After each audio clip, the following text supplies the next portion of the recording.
Hi, this is Nancy at Sipping and Painting Hampden. We're going to be painting this really lovely painting called To the Ocean. And the paints that we're going to need today, just to make sure you have those on hand, are white, yellow, blue, red, and black. The brushes that you'll need today are a large, medium, and small.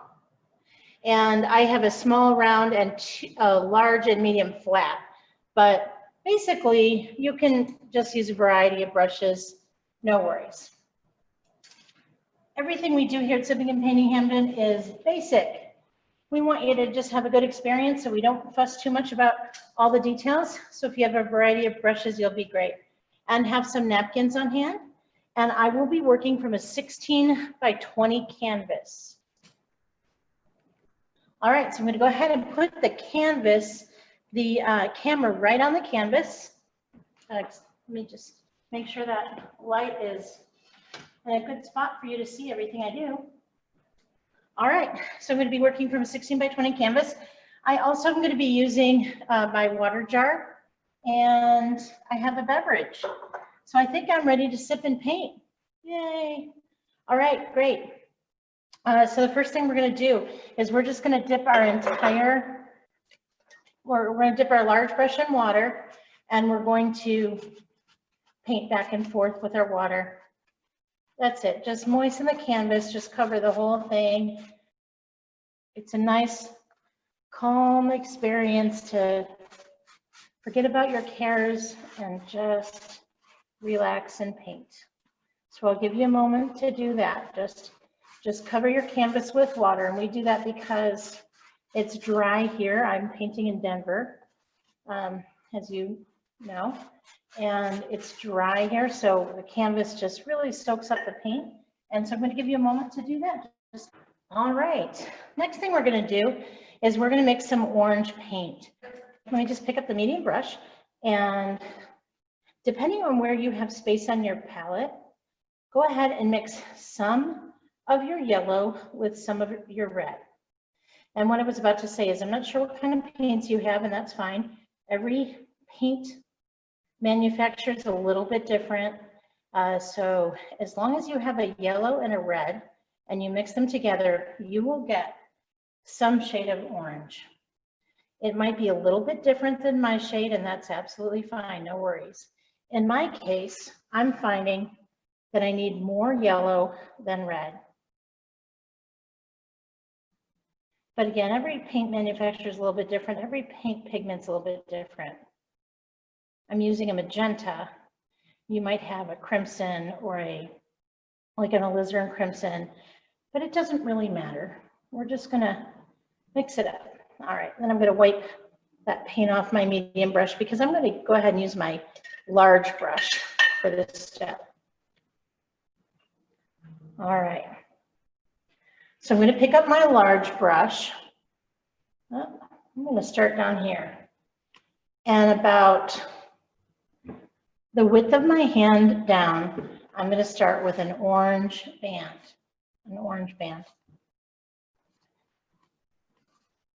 And I'm just going back and forth, okay? Never mind that up there, I just made a little mistake, but that's okay. That mistake's going to become a happy accident in about a minute. So the reason why I did that is I was testing to see what color I had, because it always looks a little different on the plate than it's going to look on my canvas. And I realized that that's a pretty yellowy orange. So I'm not ready to put that at the top, but I don't have to waste it. I'll just have this band right about here. It's about the width of my hand, and it's about 4 fingers down from the top. And it's just a nice band of orange. Just a nice band of orange. So go ahead and do that. And then you don't have to clean your brush. Just hang on to the brush. We're going to be doing a red band up there and then blending them in. So no worries. You don't have to clean your brush. Just go ahead and put that orange band on. So the next step, so we have this orange band It's about the width of my hand. It's about 4 fingers from the top. It's a little above the horizon. I didn't clean my big brush. I'm just going to go ahead and pick up some yellow paint, and I'm going to overlap the yellow with the bottom of that orange band. And by overlapping it, that blends. If you would, mute your video, except when you have a question, that would be awesome, just in case, because I am recording it for YouTube. And so I'm going to go ahead and overlap that yellow, and then I'm going to pick up more yellow, and I'm going to bring it down to about 2/3 of the canvas line, which is about a loose spread of my bottom hand, of my hand at the bottom. So basically what we're going for is yellow that gradually and subtly blend up into orange. And there's going to be some orange in my yellow and some yellow in my orange. And that's great. That's perfect. That's exactly what we want. We want these to just blend naturally. So I can see some little orange streaks in my yellow, and that's absolutely fine. And I'm also painting the sides of my canvas and the top of my canvas as I go. I'll be painting up here next. And the reason I do that is that way I don't have to get a frame. That's called a gallery wrap.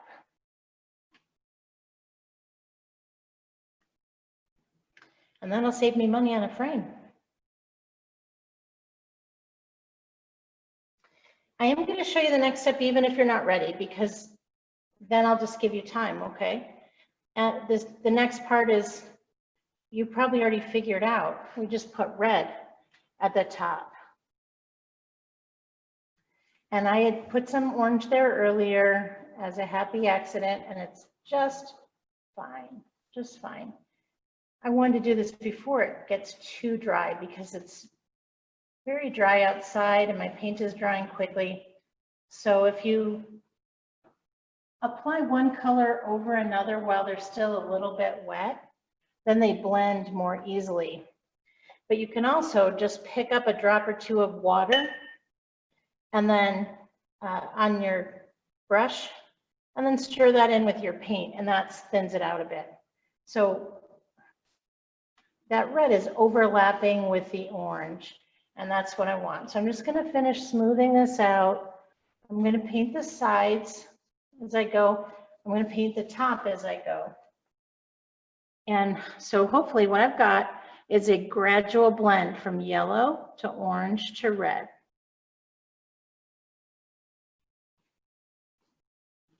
And by just adding a drop or two of water in that in-between part, it blends it really nicely.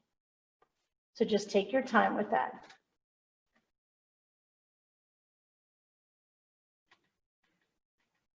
Since I had that orange on there, I just want to get my red on. But now I can just relax, take my time, and I hope you relax and take your time too.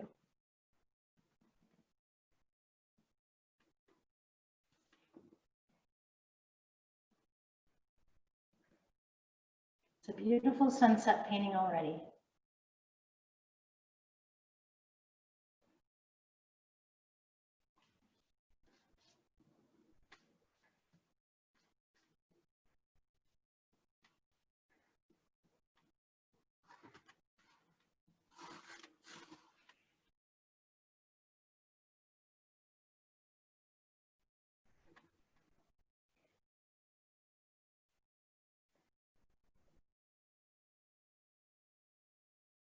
If you see any little canvas marks in your painting, and what I mean by canvas marks are, you can see where the canvas texture is, like check marks. Just add a little bit of water, really thinned out paint, and just brush right over them. And that'll fill in those canvas grooves, the texture of the canvas. It'll just fill in with very thin paint, a little water.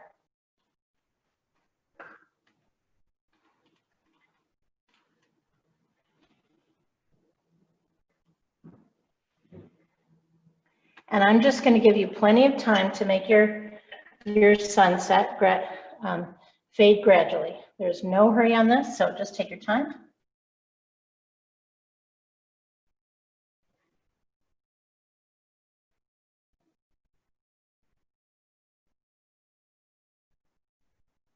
And I am putting my brushes in the water jar. When I'm finished, I always do that. And then I clean them really, really well. And the reason I do that is I want my water to be blue when I get to it. I don't want it to be green or purple. So just make sure my brushes are really clean. And I like to do that after each step rather than before, just in case so I don't forget. And then of course I dab them on the towel to see if the brushes got clean. And make sure that you're below the horizon line, below the midline. Make sure you're low enough because we're going to be bringing the water up here. And I'll just tell you while you're painting, the reason why we don't have the water line, the horizon at midline is because anytime you're doing a landscape picture, you want to make sure that your horizon line is either just below the midline or above it.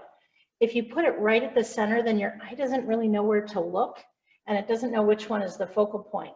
So when you put your horizon anywhere else besides midline, your eye will choose one of those sections to look at first. And it's a little more soothing to your eye to do that.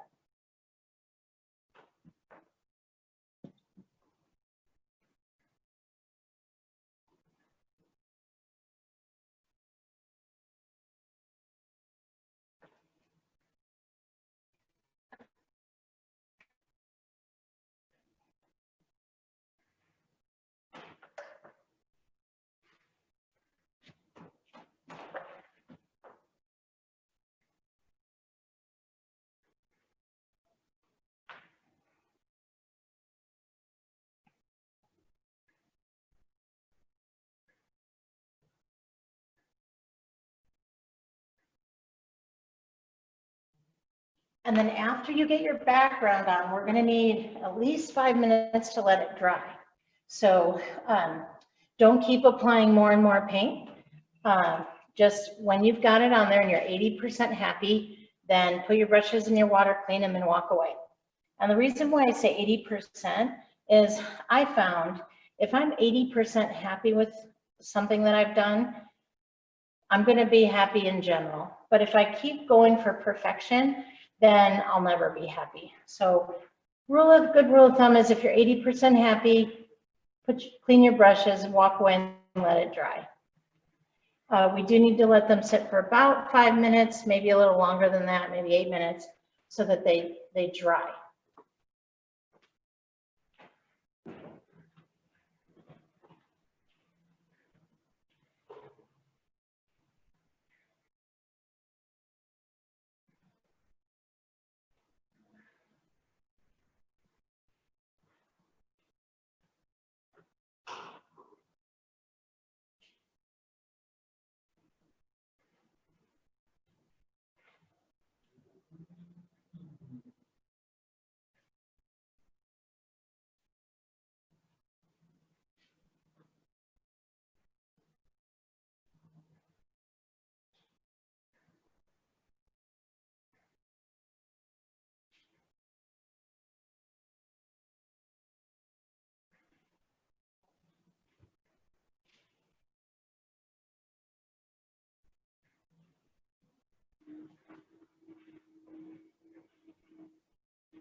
So again, if you are just fussing with it, if you're 80% done, let it dry, okay? So we have plenty of time to let it dry.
So my painting is still a little wet, and I know that because it's still shiny.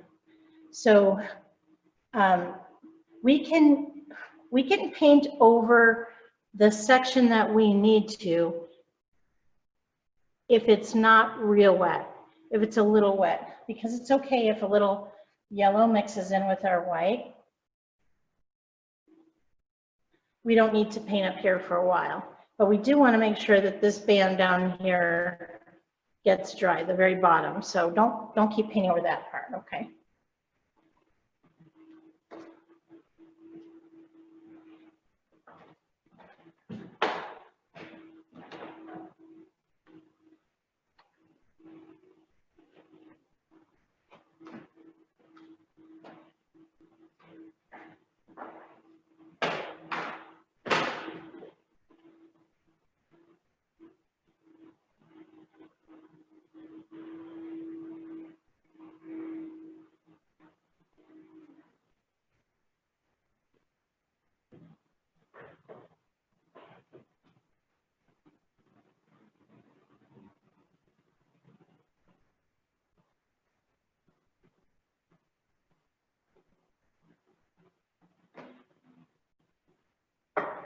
Again, make sure your brushes are really clean, okay?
Okay, so I can see that my painting is still wet.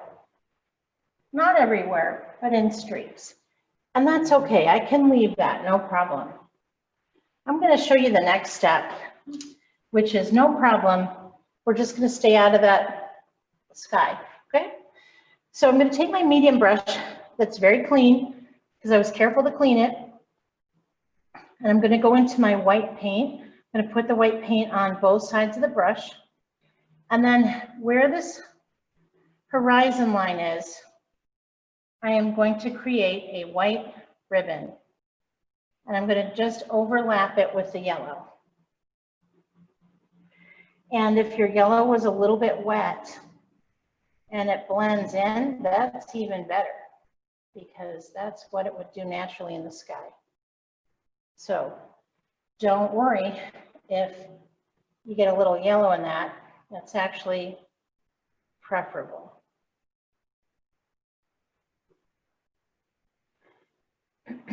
When you see a sunset, even though the suns usually look yellow, when they're in a sunset, they usually look white where the sun is the brightest. And I'm not exactly sure about the science behind that. I just know that I've painted a lot of sunsets, so I pay careful attention to them. So it's usually white at the very brightest part, and then it becomes yellow as it goes up. I can dip just the tiniest amount of my medium brush in yellow and just overlap just a tiny bit with that yellow, just at the tippy top, not the whole band. And that just makes it a little more gradual. Just makes that lemon, that really light yellow, just a little more gradual into that white. But I still want the bottom to be white. And the reason for that is we're going to be coming in there with blue. And I don't want, in this particular painting, I don't want green water. Although green water is beautiful. And in the Caribbean, they have turquoise water. So if we get a little yellow in our water, there's nothing wrong with that. It's just in this painting, it doesn't have it. And I am going to be true to this painting as much as possible. So you can't really see what I did. I just put a band of white at the base of my sunset. All right, after you get that band of white, I'm going to skip my medium brush, but I'm going to use my large brush here. Large brush again. And on one side of my large brush, I'm going to put blue. And on the other side of my large brush, I'm going to come in from the center because I don't want to contaminate all my white, but I do want to pick up white on one side of my large brush and blue on the other. Now my paint's getting pretty thick, so I'm going to try to put some on there and see if it'll spread. But I may, if your paint is really thick, mine's getting gloppy, add a couple of drops of water to your paint before you touch it to the canvas. That's probably what I should have done. It is so dry in Denver these days that paint is drying really fast. But anyway, what I wanted to show you is I'm going to be putting in this layer of water. And yeah, it overlaps with the white, definitely. But it's blue on one side of the brush, white on the other. And I want the streaks, embrace the streaks, because the streaks are my ocean waves. So just let those streaks happen. Let them happen. Don't overblend. So what I find in my classes is that if someone is a really neat person, they have a very clean house and they like to be organized, or if they're in IT or any kind of job that requires a lot of detail, they tend to overblend their paintings. They like, I don't know if it's they want to get in there and just clean the streaks away as if they were dirt. I don't know. But if you're one of those people, resist the urge to blend away your streaks. Leave streaks. Friends don't let friends overblend, okay? And these are horizontal streaks. Okay, that's our water action. So we want to keep that. And I'm going to come down a little bit farther. This is probably the width of 3 fingers down here. And my brush is dirty. It has blue on one side. It has white on the other, and that is just fine. Absolutely fine. Leave the streaks. Leave the streaks. Streaks are your friend.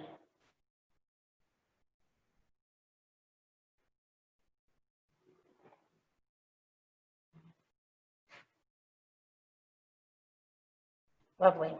I love the color ultramarine blue. That's what this is. It's kind of it's a warm blue, which means it's a purpley blue. And I just love it.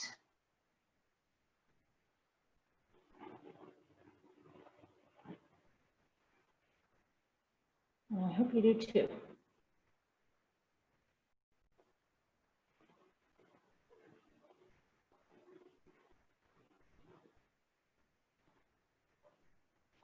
All right. Don't be too fussy, don't overblend, and when you're finished with that, put your brush in the water and give it a good cleaning.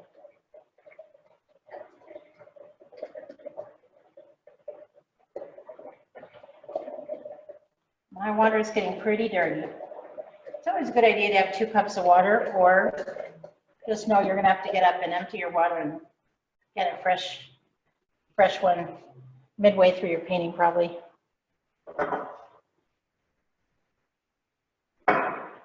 But as long as you wiggle it a lot and then dab it on your napkin, you should be fine.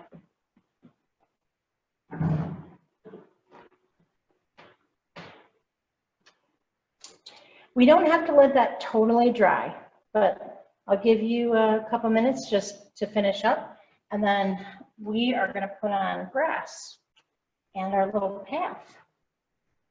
That'll be fun. I noticed that my horizon line is lower on this painting than the original. And sorry about that, but that happens sometimes.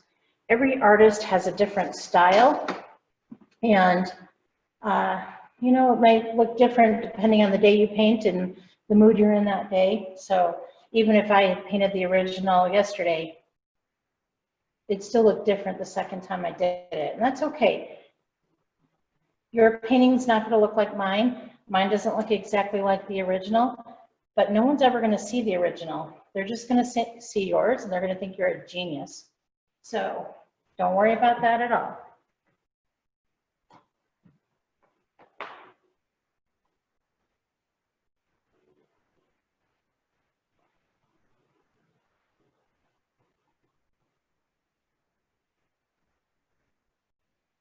We don't have, like I said, we don't have to let that totally dry.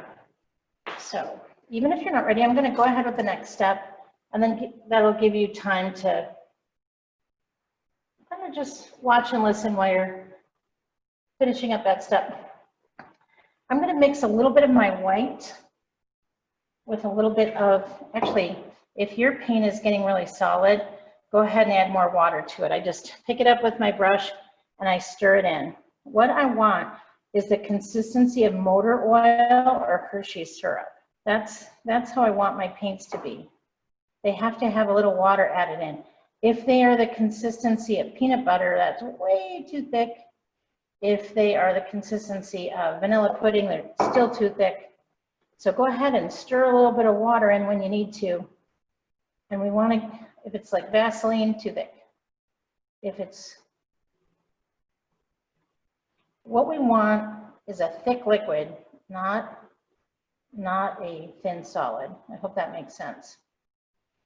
All right, once you have your paint thinned a little bit as needed, go ahead and mix a little bit of your black with a little bit of your white. And we're going to just put in our path before our grass.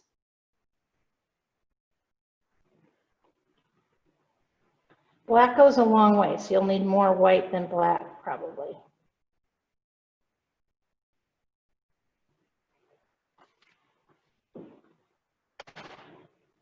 Notice the camera is bobbing, and that's because I hit the cord. Sorry about that. Okay.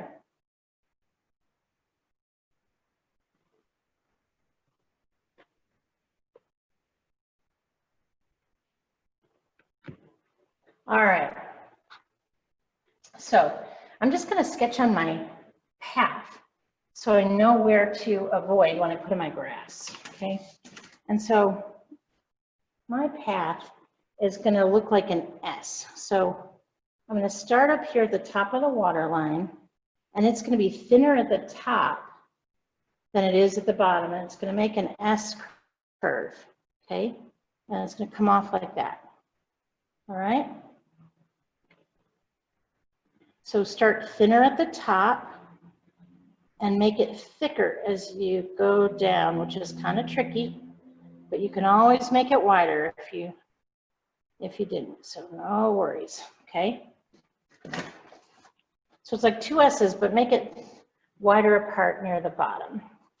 And then I just go in, and here's where it's good to not blend your paints too much.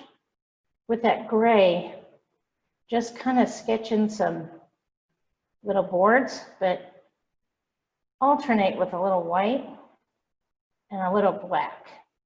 We want it to look like, maybe this is some rickety old boards thrown down on the ground to create a boardwalk or something. It's just more interesting to do it that way than solid gray.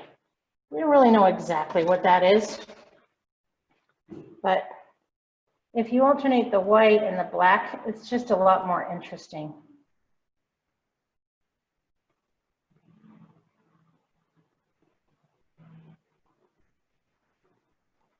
I did use the gray that I mixed first, but I'm just putting in some little dabs of black, little dabs of white, just to make that look like maybe that's old wood. Or who knows? Maybe it's gravel. We don't really know what that is, but it's a lot more interesting if it's Got some texture to it.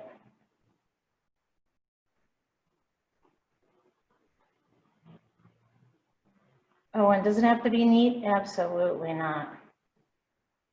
I'm holding my brush way down on the handle, so no way is it going to be neat.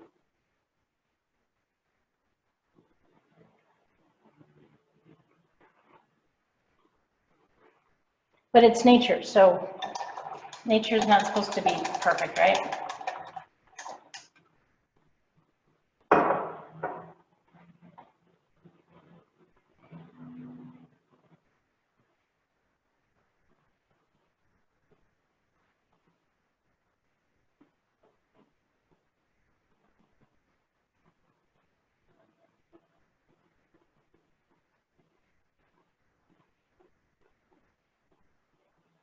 Just make sure that it's wider at the bottom. And the reason for that is when things are far away, they look smaller than when they're close up. And this path comes to greet us. So it needs to be wider at the bottom because we're closer to it.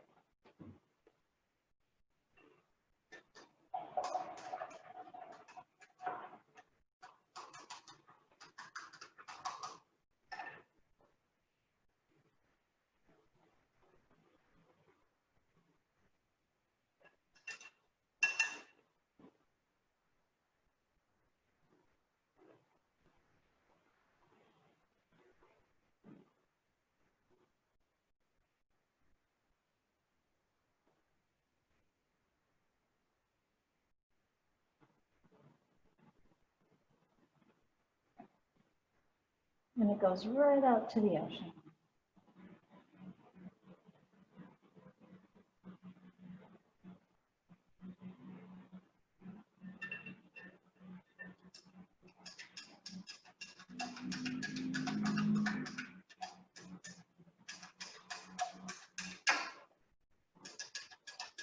All right, I'm going to show you the next step, and if you're not with me yet, that's okay. Don't panic, okay?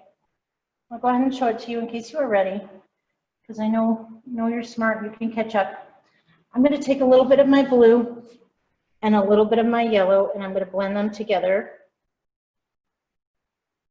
And I want a cool green, and what I mean by a cool green is it's a little more green than, a little more blue than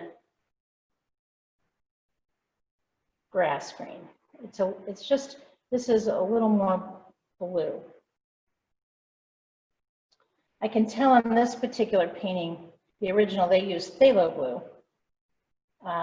But we try to keep our palettes simple so that people who are at home can use whatever supplies they have on hand. So we just want to go in the direction of a green that has a little more blue than we normally would. Okay, it's a bluish green. Still green, but not bright green, okay? And what I'm going to do with this is I'm going to use my baby brush. And I can start over here, and I'm just going to start at the ground, flick up. Start at the ground, flick up. Start at the ground, flick up. Okay? And keep going with it. And as you go, you're going to be losing some of your paint. These are about 1/2 inch dabs, okay? And I'm starting in the white and pulling up because I want it to be pointier at the top. And I'm actually, for the next row, I'm actually going to stir in a little more white because I want this to be a little lighter near the ocean, and then it's going to get darker in the foreground. So I'm going to add a little bit more, just a tiny bit more white, because I want that to be a little brighter. All right, I'm going to do it again. I'm going to dab up, but I'm flicking. Do you see how I'm flicking? And this is another row, and it's flicking over the first row. It's kind of like putting on mascara. That's what it feels like to me. And if I have, like, there's some little blue that didn't blend in, great. That's even better because that gives it a little texture. Perfection is the enemy of art, I tell you. If you have colors that aren't 100% blended in, you usually get a better product, better painting. So, and now another row, and I'm flicking from down below and letting each row go over the next. I'm not scribbling it in. Don't scribble it in, okay? Now, one thing it's also important is each row should be slightly different. So I'm going to add a tiny bit more blue now.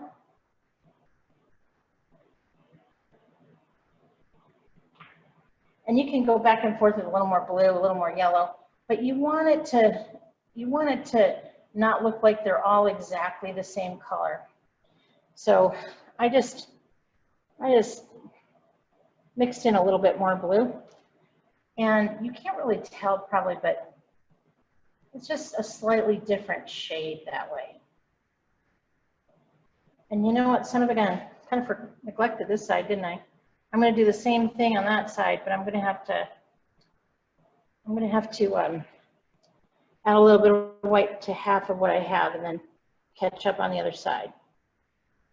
Got so interested in the technique, I neglected the other side. So on the other side, again, lighter, has a little bit of white mixed in. Flick it up just like you're doing mascara. Now, where it's closer to the ocean, try to keep those flicks small, because as we get farther down into the foreground, we want to make those flicks bigger, okay? This isn't like suburban grass. This is beach grass, which grows in clumps, and it's a little wilder. So you can see that second row is a little bit darker than the first. And I'm just going to keep going, and I'm going to change up the colors sometimes. There's going to be some darker, some lighter, and that's good. That's what I want. And as I go down, I'm going to add more blue to the mix as I go down. And then when I get to the very bottom, I'm going to add black to it, because I want the grass to look like the one that's right next to the ocean. That bit is more in the sun. All right, so I don't expect you to be as far as I am, so don't panic, okay? If you're not as far as I am, that's all right. Just keep adding a little more blue as you go so that you're changing the shade of that green, okay? And keep going lower and lower. And as you go lower, make those flicks a little bigger, just a little longer. And one thing is, don't make them perfect. Don't make them like a big, perfect wall. You don't want these to look like fence posts, okay? So if you're making a perfect line, mess it up. Like, just alternate them a little bit, okay?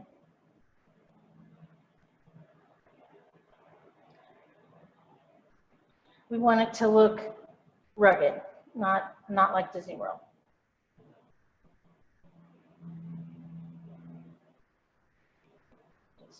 Flicking, and watch that your flicks aren't curves. If you do it from far away like I'm doing it, I tend to make some curves. I got to straighten that out a bit. Could be grass growing in the wind and you might get some curves. And then it would just be a happy accident, wouldn't it? All right. I'm going to keep adding a little more blue. And actually, right about now, I think I'm going to add a little, just the smallest amount, about a ladybug's worth of black. And the black will take over really quick in that green, but that's okay. That's all right. All right, so I'm going to do a row of this, and then I'm going to add even more black. And you can see how that green is getting darker as I go. And the reason for that is when things are far away, they're lighter. They look lighter. Notice how I'm doing the sides too. Don't forget the sides. When things are farther away, oh, there's a fingerprint up there. When things are farther away, they're lighter. And then when they get closer, here I'm adding some black to it. When they get closer, they get darker. They also get more defined, some more details. So I'm going to go slow and do those flicks slowly. All right. And you can pick up your painting if that's easier. It's still green, but it's a dark green.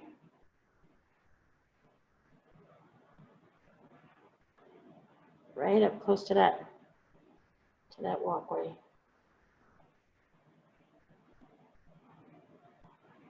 And you can, you know, if you have any white canvas marks, you can just flick in another color here and there. And sometimes grass has a little dead spot, or maybe there's a twig in there, or who knows what.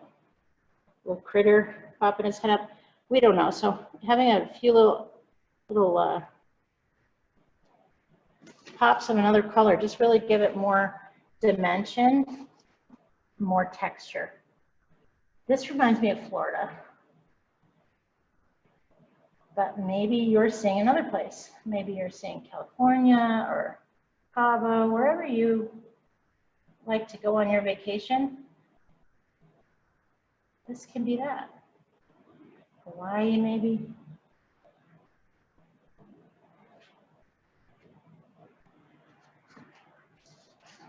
Oh man, makes me want to go on vacation. And don't forget the base.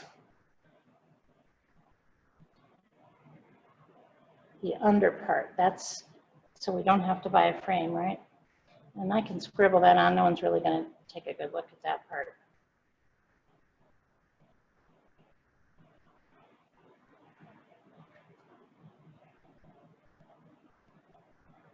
But I do want to make sure that the edges are half widths on them.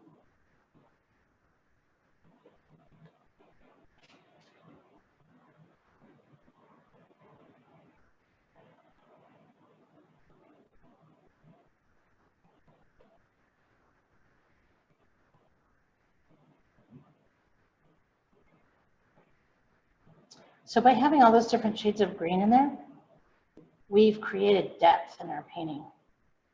The darker areas are closer. And then, like I said, we can, wherever we have some white canvas showing, we can just flick in little patches of the darker grass. No problem, no problem. That makes it look more natural.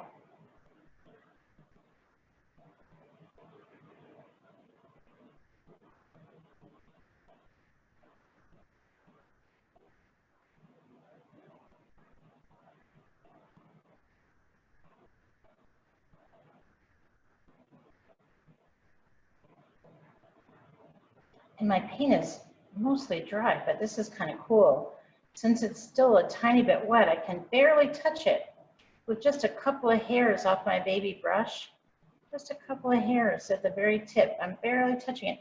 And if I flick up from that part, because it's mostly dry, it's just catching just a few little hairs here and there. Not hairs, but grasses.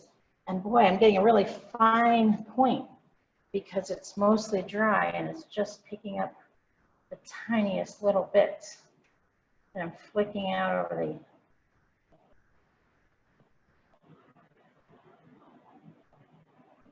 ocean there. That's kind of cool. That's a happy accident for sure. And notice I haven't even cleaned my brush, just all these colors, shades of green, just they play nice in the sandbox together. We should all be like that, huh? You can make it a little higher, your grass a little higher on the sides. And the reason I do that, if you make it anything a little higher or dark on the sides, it'll bring your eye into the center. It's a good little trick. Bob Ross used to do that trick all the time, where he'd frame his painting by making things a little higher on the sides or a little darker. And it kind of creates an angle that brings your eye to the center. Little trick. All right, so I'm going to let you finish yours up, and I'm going to take a little break here and let you finish your grass up, okay? You're doing great.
So since we like to make things easy for folks who are painting online, we assume that you're going to have a small, a medium, and a large, or something like that.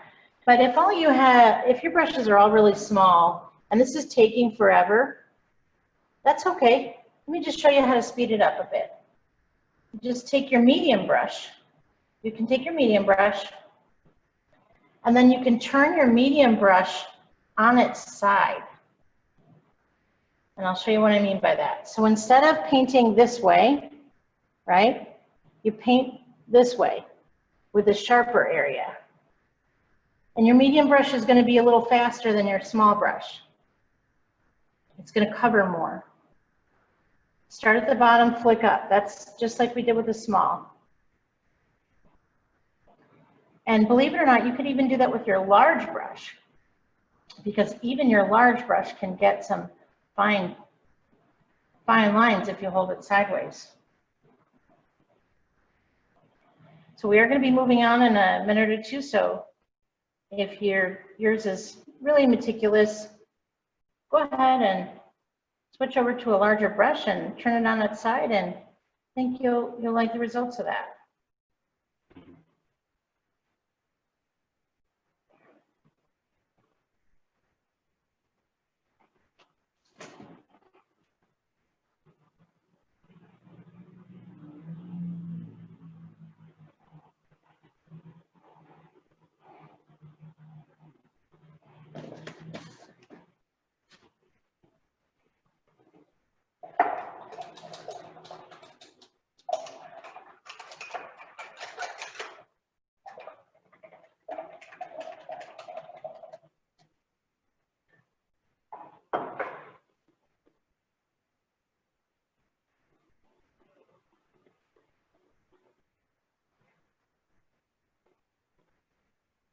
We are going to be putting trees in this grass, but it's okay that it's still wet. It's okay. No worries. Don't worry about a thing. We're going to plant the trees, and then we can come back and put grass over the base of them to really plant them in there later. No worries. And then we'll come back and do our little red flowers. But for those, we need it to be dry. All right, so what I need you to do is we're going to make some brown. And the way you make brown is a mix of all of your colors together. Your red, your yellow, and your blue. But I don't want to use all of my colors up because I still might need them. For example, just notice there's this thumbprint up there. I can go back into my red because it's still red. So we're not going to use all of our colors together one big pile. We're just going to make a separate pile of brown. So remember that green that I made? I can add red to it because it's already blue and yellow. And I can mix in some red in that green. And depending on the shade of brown that I want, eventually, remember, create a new pile. Don't use all your brown, all your red, all your green, and all your yellow. Just use what you need. Make a new pile. And this is going to give me brown. Now this had a drop of black in it, so it's going to be a dark brown.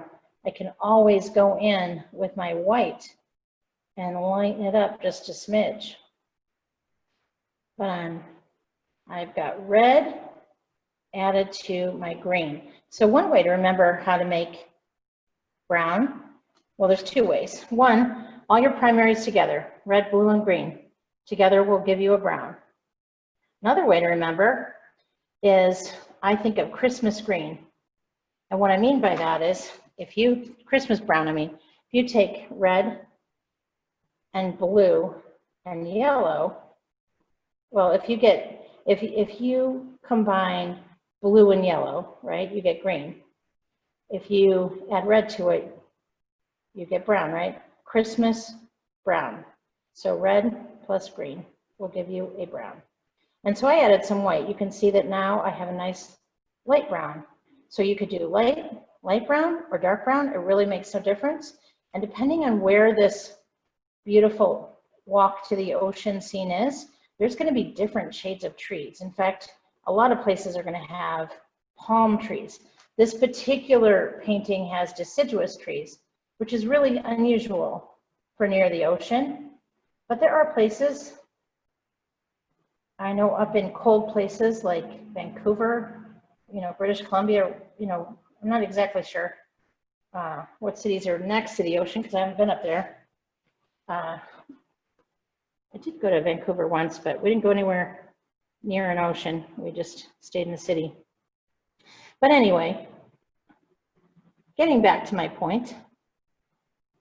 What was my point? You might have deciduous trees next to the ocean. That's the idea.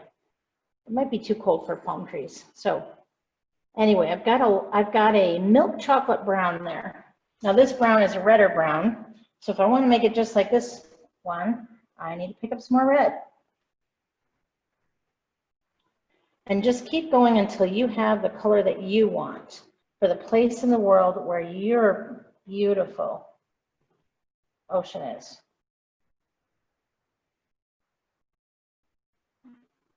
All right, I'm just trying to, still working on this. I'm blending a little bit more red into my brown so that I get a light reddish brown, which is more similar to this painting.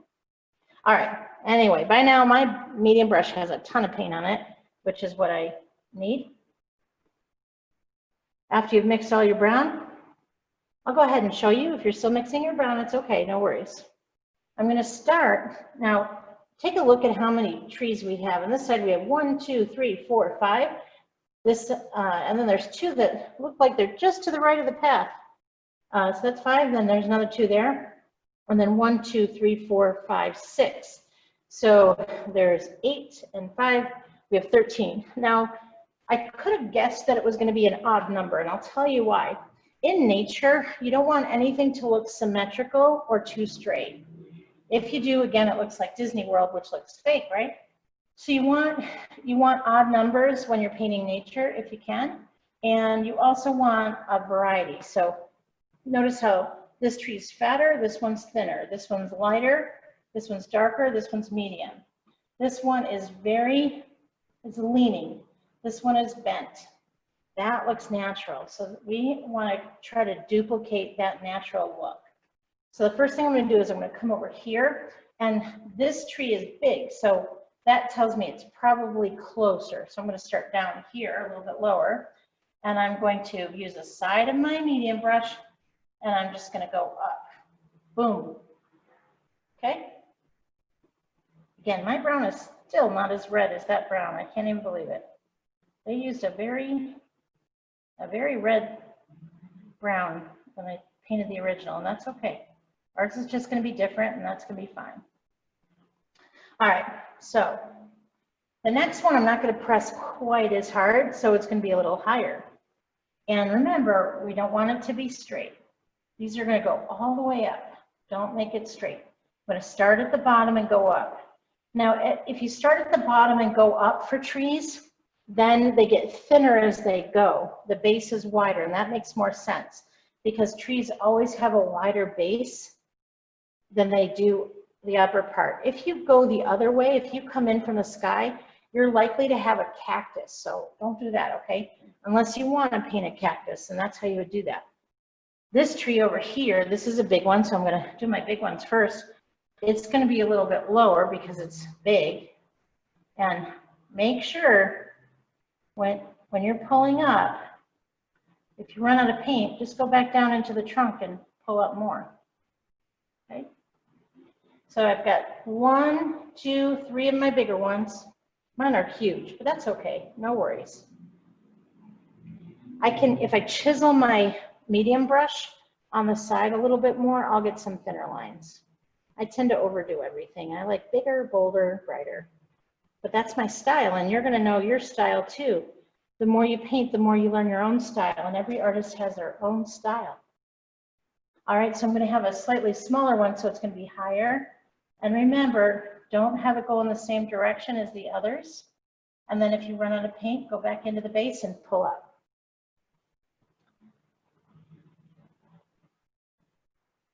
I'm gonna do more medium ones. And the medium ones are a little higher at the base, you know, than the bigger ones, right?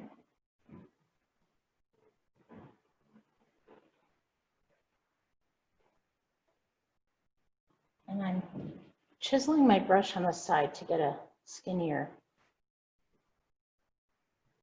profile on that medium brush. All right, so where else do I want another medium one? Somewhere around here. Another trick is by putting the skinnier ones toward the center, that it weighs down the sides, and that's a good thing. You want to weigh down your sides because it brings your eye more to the center. So I'm going to have one, just for kicks, I'm going to have one that crosses this one. Why not, right? It's my world. You can do yours, right? Any way you want. But sometimes trees do that. I'm going to switch to my small brush to do more trees because I don't want them all the same height or width. And in fact, I'm going to add a little bit of white to my brown. I don't even want them all the same color. So I'm stirring in a little bit of white to my brown. And you know what? I'm not going to over stir it. I'm not going to blend it completely. I'm going to just let that marbly white, I'm going to see what it does tree-wise. And I think I'm probably going to like it. I'm going to put in a little baby one over here. And that one's a little lighter in color. Again, if you run out of paint halfway up, just start all the way down and come back up through it. That one's a little lighter brown and it's thin. I like that. I'm going to do another one over here. Yeah, I like that. And there is one just to the right of this, just to the left of this path, which I thought was interesting. So I'll do that. All right, so these are the trees with the baby brush. You're still walking through a forest next to the ocean because not every ocean front has a beach. Ah, I can tell you where. Michigan. In Michigan, there's no palm trees, but there's lots of beaches. And there's trees. Sometimes the ocean just, not the ocean, the lake just, it's right next to the forest. And then, do you see how I pulled up through the base? And then this time I just went in the other direction, made a branch.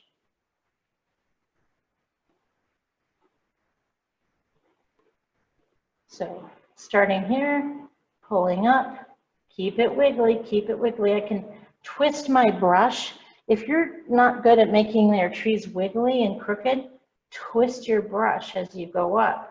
And that will force that tree to grow wiggly and crooked. And wiggly and crooked looks more natural. Okay? Oh, I'm loving this painting. It's a fun one. And then on a few of them, come up through your trunk. And then wherever you think it needs a branch, pull up and wiggle. Always wiggle. Always wiggle. We're not going to do it to all of our trees, just a few. Wiggle, wiggle, wiggle, wiggle. Because this one only has a few trees with branches. But always start down in the trunk, pull up. Even if it's a slightly different brown, that's okay.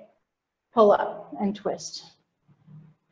And then if I do another branch off of the same tree, I don't want it to come off exactly in the same side or the same place on the other side because that wouldn't look real natural. I want it to come off a different place.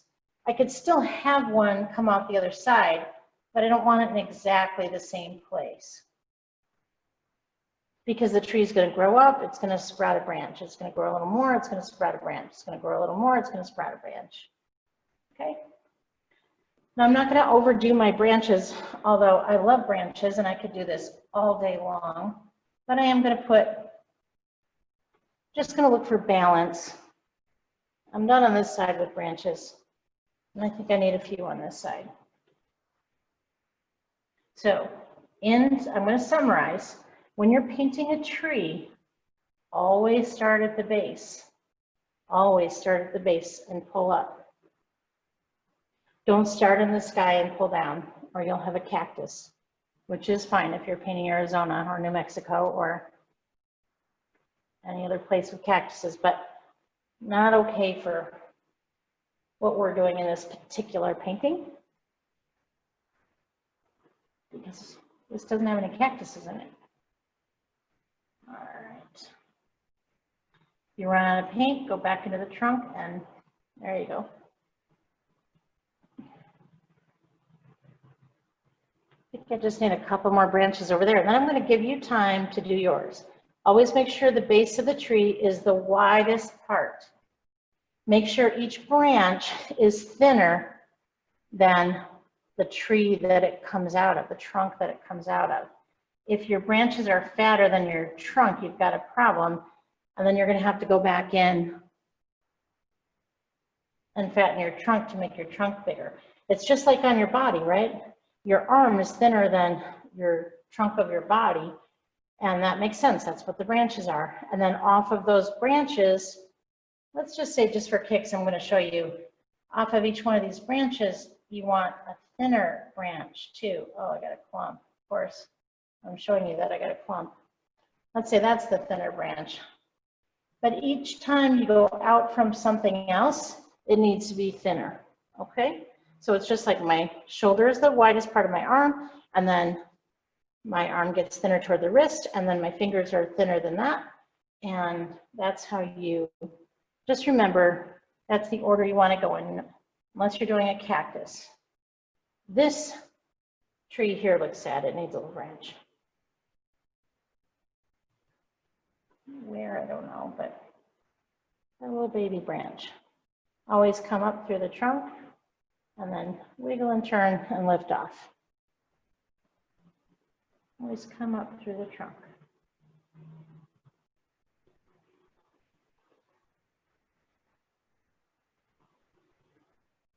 Nice. All right, we're going to do one more branch, then I'm going to walk away, because you know what? I love branches and I love trees, and I can paint them all day long, and sometimes I do. So I'm going to leave those alone. You finish your trees, and then we'll come back on. We're going to put in some foliage in the leaves, which is going to be fun. And we'll put some red flowers, and then we're going to sign our painting and brag about it on Facebook. Show all our friends what we did. Oh, if you were, you know, if you're far enough ahead at some point, you can also add a little more white to your lightest brown, and then you could put just a stripe of lighter brown on the side of each tree that is facing the sun. So you have to decide where the sun is.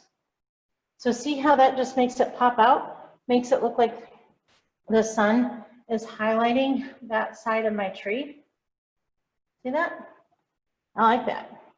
So that's just adding a little bit of white to what you already, the lightest part you already have, and then choose which side is closest to the sun. I'm going to say that side's closer to the sun.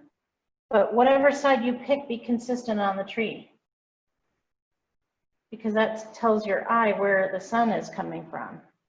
So just, those are too little, so I'm not going to bother with that baby tree, but get the general idea. Just a little white line on the side closest to the sun going up through the trunk, and it just really makes that come alive with, like there's more light coming on that side.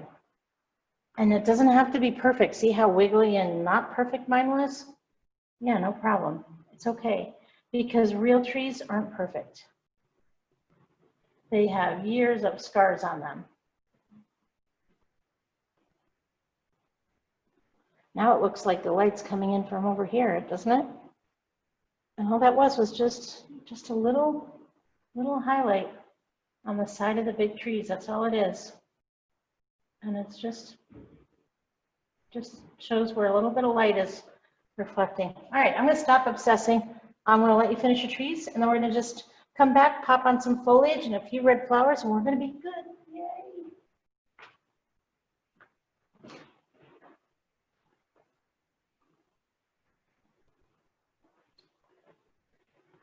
I'm gonna go check my Zoom chat. So if you have any questions that I've been ignoring, just go ahead and text me on the chat and I will respond, okay?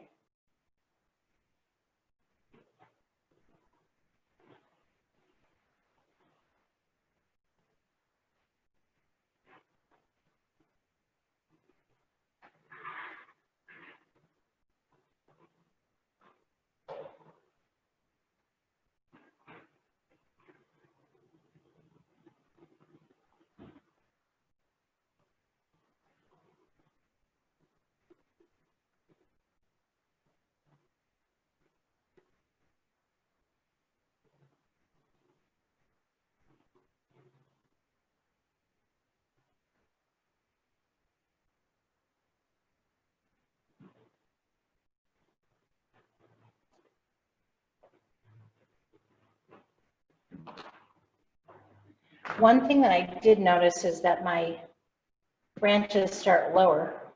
I must have been thinking about cactuses when I did that. That's okay. Like I said, every place you go, you have a different kind of tree.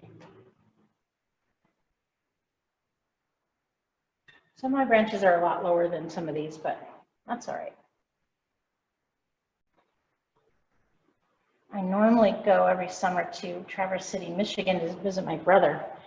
And boy, that's beautiful up there. If you've ever been to Michigan, the Traverse City is right on a lake. There's a whole lot of lakes around there. And they have forests right next to the lake.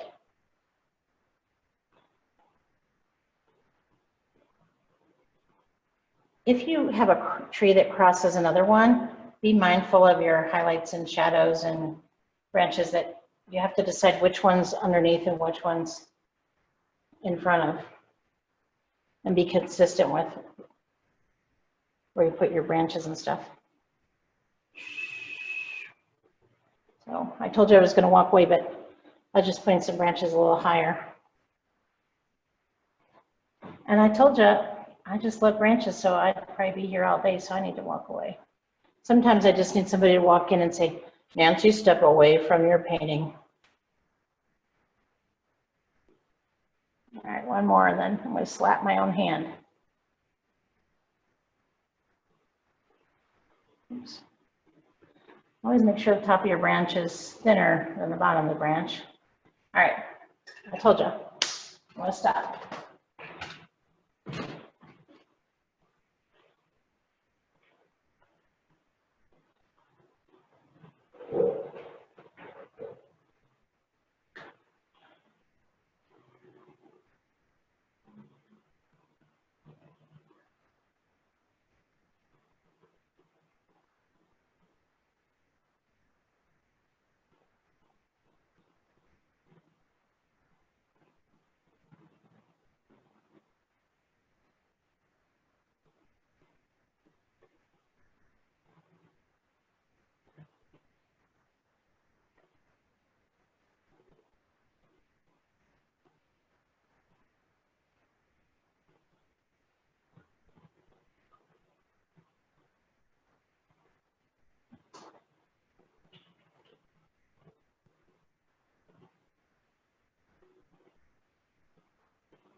One thing I didn't tell you, and I want to be sure to tell you, is it's always a good idea to step away from your painting, go about 10 feet away, and take a look at it from 10 feet away.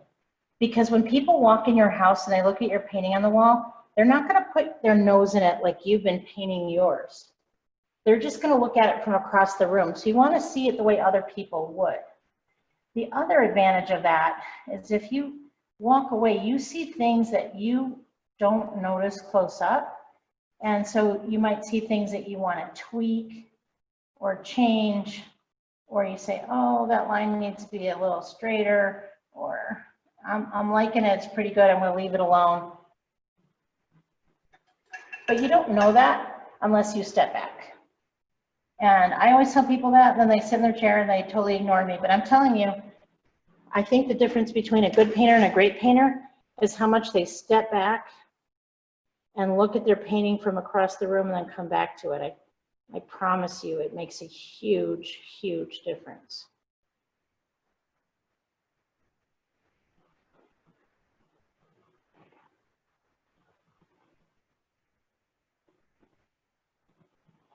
I stepped back and I went, oh, I don't like that path too much. And it looked a little too steep and bumpy and want to flatten it out a bit. But I couldn't have known that from far away. I mean, from close up. I just wouldn't have seen it.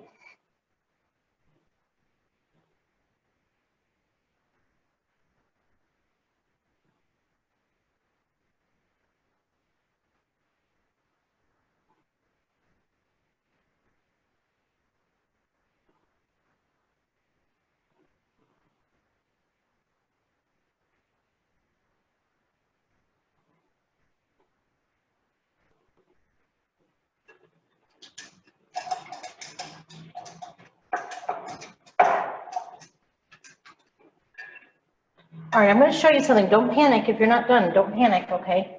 But I just want to show you one more thing. Just to make sure those trees look planted, I just take a little bit of my blue and a little bit of my yellow. So yellow and blue, mix them together, make another green. And then, and I had to do that because I was out of green. I'd use that to make my brown. But then I'm going to just flick up a few blades of grass in front of each tree. And then some poking out this side. And that plants them. That's like you dug a hole and planted the trees. So they don't look like they're just floating. You gotta plant your trees. Just 3 little flicks of grass in front will make all the difference. Just plant them. Do you see that? Just planting. Oops, I got a big glob of yellow there. That's all right. No worries.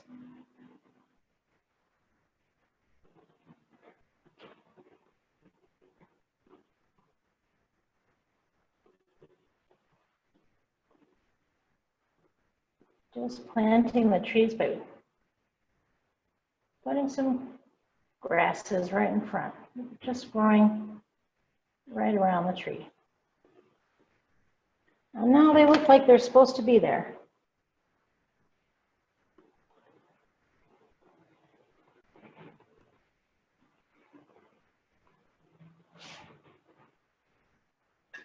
And I'm going to clean my brushes.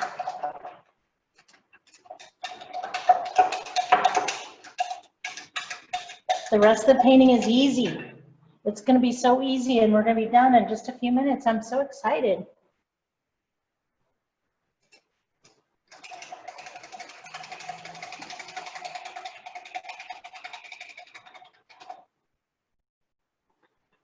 All right. I know that you're probably still working on your trees, so don't panic, okay? But I will tell you, when you do mix your green, mix enough of it, because we're going to be putting green leaves on this tree. And I'm not going to blend my colors together well because I want that marbly look. That marbly look is gold. It's brilliant. I love it. And I'll show you. We're just going to dab on leaves like that. Is that easy and cool or what? So if you're caught up, you can do that now. And if you're still working on your trees, no worries. And I'm just going to dab on leaves. And I'm not even paying attention. Is it around a branch? Is it at the end of a branch? I'm not even paying attention. I'm just dabbing randomly. And I'll tell you why. There may be branches in there that you don't even see because they're so little. So let me show you what I don't want, okay? We have customers who do this in our studio, some students, artists, okay? Sometimes they'll do this, watch this. they'll put all their leaves on a branch like that, or on a trunk, and then it'll look like an octopus. You don't want to do that. You don't want to just be covered like that, okay? Because that just doesn't look natural, right? You want to put on randomly, arbitrary, because you know that wherever those leaves and those leaves are, that there's bound to be a tiny little twig or branch sticking out, holding them up. Our eye assumes that. It assumes that. Now notice how with the green, some of them are mixed and some of them are just have yellow. Oh, beautiful. Because by not mixing your paints well, you're gonna have sunlight. I can even go over it with some yellow on here, on some of the darker ones. You're gonna have sunlight just dancing off some of those leaves. So leave that marble. When you're mixing your blue and your green together, your blue and your yellow together, leave it marbly, just like you were having an ice cream that's a chocolate and vanilla swirl. That's what you want with your green and your blue, okay? Because it's going to create the prettiest leaves. They're not perfect, they're not green, they're not blue. Pardon me, they're not yellow, they're not blue. They're just a beautiful, beautiful mix of the two colors, okay? Notice how I'm putting them randomly. I'm putting them near the branches, but I'm not putting them on the branches, just around the branches. I'm letting my eye do all the work, letting my brain assume that there's a twig holding each one of those leaves up. I hope that makes sense. Like I said, I know you're still working on your trees probably, maybe, but if you're ready to go on to these beautiful leaves, go ahead. And be sure you put some on the tops and the sides, just like we've been painting everything on the tops and the sides, so we have a gallery wrap, okay? Same thing. Same thing. Ooh, that's pretty.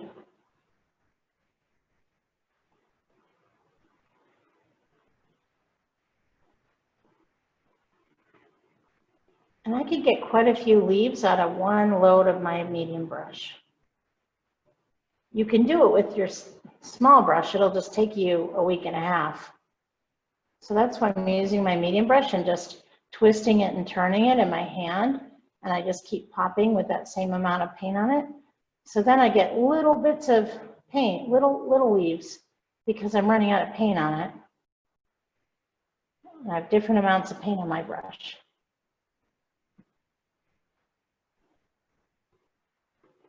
I can just get a number of pops from one load of my medium brush. Make sure some are over the trunks too. Notice how fast I'm doing this? I'm not overthinking it. Don't overthink where your leaves are. Don't overthink it. Just relax. Just have fun with it. Well, I gotta have some down here, right? Yeah, gotta have some down there.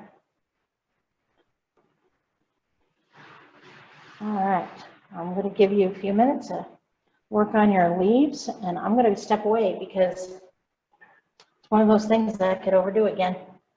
All right, and then when we come back, we're just going to put in our red flowers. Woohoo! And then sign their name. Bob Ross would say everything needs a friend, right? But they do. They grow in little clumps of like flowers where the seeds have dropped in. They grow together. I have no idea what kind of flowers these are, but make it up. It's your world. Maybe they're tulips, maybe they're wildflowers, maybe they're, who knows? I don't know red flowers too well. You make it up. The ones that are closer to the lake or the ocean, make them smaller. And the ones that are far back, make them big. Oh, and it's one of those things I could probably overdo. So I'm gonna have to slap my hand. All right, so when you have your flowers on, then take all that paint off And then put your brush in the water. And the last thing I'm going to do for this painting before I call it done, oh man, I love this painting. I really enjoyed it. I hope you did too. I'm going to just sign my name, sign my initials, and somewhere, I don't know where, but somewhere down here, I'm going to sign my initials. You can sign it with any color you want, as you know. But I had red on my brush, so that's what I'm going to do. It's easier. And I'm just going to put my little initials down there somewhere. Well, there's a lot of water, so it's not sticking. My brush is too wet. But you get the idea.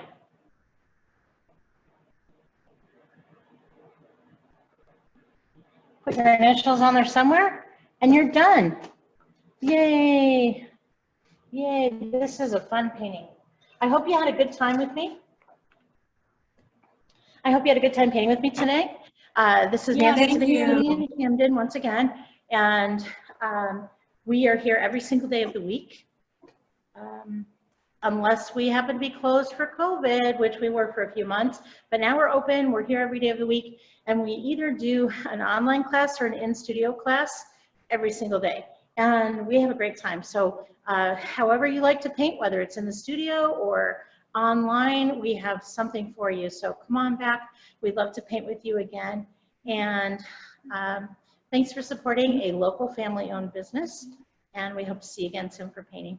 Take care. Thanks. Bye. Thank you.